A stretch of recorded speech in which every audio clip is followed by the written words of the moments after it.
All right, Krystal, what are you taking a look at? Well, we've come to North Carolina with a simple message for all the people of this region who are hit so hard by Hurricane Helene. And that message is very simple. You are not forgotten any longer. You were treated very badly by the previous administration. that was Donald Trump pledging to fully rebuild North Carolina after devastating flooding that was caused by Hurricane Helene, and also slamming the Biden administration for what he claimed was their inadequate response. Now, Trump, you may recall, campaigned extensively on the supposed failures of the Biden administration to come to the aid of Western North Carolina in their time of need, tying that to his own supposed commitment to working-class Americans. Well, we've now got the first test case for how the Trump administration is going to approach disaster relief in his second Elon Musk-fueled turn in the White House. And so far, the answer is near complete abandonment. So 10 days ago, parts of Virginia, West Virginia, Kentucky, Tennessee, they were all hit with devastating floods after a rapid snowmelt was then followed by torrential rains. Rivers overran their banks, roads were completely swamped, thousands of houses and businesses were destroyed. More than a dozen people actually were killed in these floods. More than 1,000 people had to be rescued. You're seeing some of that on the screen right here in order to survive the raging waters and resulting mudslides. West Virginia Governor Patrick Morrisey declared a state of emergency in 10 counties in southern West Virginia as a result of those floods. But so far, while Trump has approved an emergency declaration in neighboring Kentucky, no such designation has come for West Virginia. That means not one penny of federal aid and no FEMA. West Virginia, one of the poorest states in the country, and by the way, one of the most Trump-supporting, has literally had to fend for itself.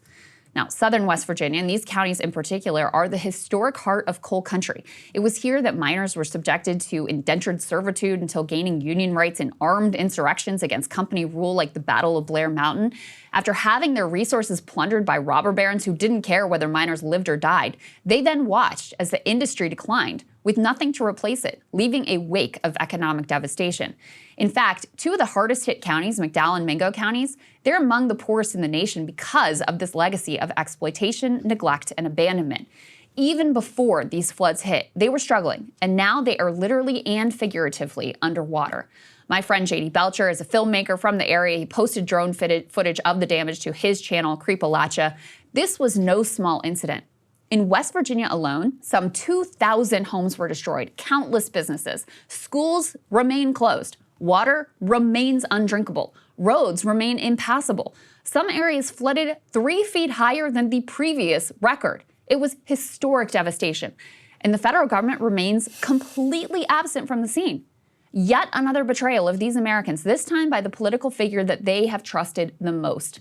I honestly don't know what's going on here. Maybe Trump is just too busy, like renaming the Gulf of Mexico, golfing, and cheering on Elon's efforts to destroy the entire government. After all, it seems like if he was gonna care about any ordinary people, it'd be this state and these people who vote for him in some of the most overwhelming numbers of anywhere in the country. The governor here is a Republican. The entire congressional delegation, they're all Republicans, and they are all begging the president for help. Now, he may still yet make the declaration, but we're already 10 days out. What is the holdup here? Now, I'm told one potential issue could be that the declaration process requires locals to fill out surveys online attesting to the damage, but broadband access is limited to non-existent in some of these communities. Not to mention, they're a little busy trying to dig out and put their lives back together here with no help from the feds.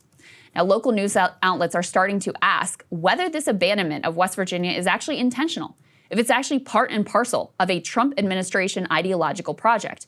In particular, this regional paper pressed Senator Shelley Moore Capito on if she thought Elon's DOGE cuts were hurting the response, noting that FEMA has been hit already with staffing cuts thanks to the federal government purge. They also asked her if she expected Trump to completely dismantle FEMA and send it to the states, as he has previously suggested.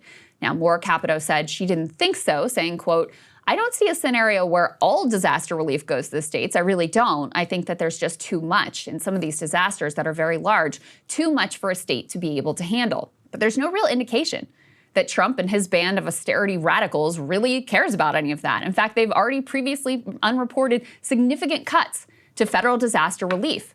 According to DropSite, at the bidding of the Trump administration, Speaker Mike Johnson slashed over $100 million from a program to help disaster victims with legal aid.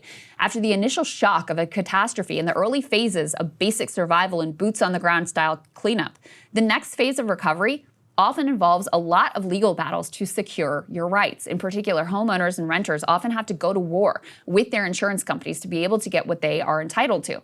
Scammers also often swoop in to take advantage of the desperation caused by this crisis.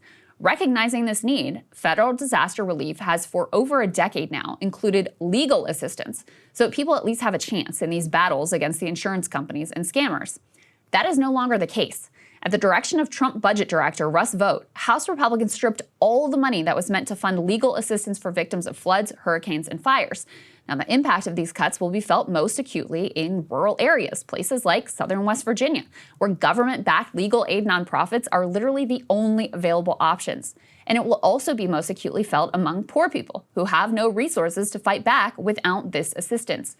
Now, Vought, he's an anti-government ideologue. He's attempted to push these cuts through before during Trump's first term, but to no avail. But in the new Trump administration, fueled by this sort of anarcho-capitalist flavor, Russ's assault on federal disaster relief was taken up and passed, no problem whatsoever. But whether this is an ideological commitment or an accidental oversight, West Virginia's fate here is a preview of what's to come if Trump and Musk and Vought get their way with gutting FEMA. Everyone will suffer. But actually, the hardest hit, that's going to be rural areas in small states, the kind of places where politicians like Trump are happy to go and do a photo op when it serves their interest and immediately cast aside as soon as the news cycle moves on. And I'm kind of floored by this, Saagar. I kept thinking, like, I'm going to write a monologue about this. Hey guys, if you want to see what I had to say to Krystal's monologue, not just this one, all of them, going back to the very beginning, become a premium subscriber today, breakingpoints.com.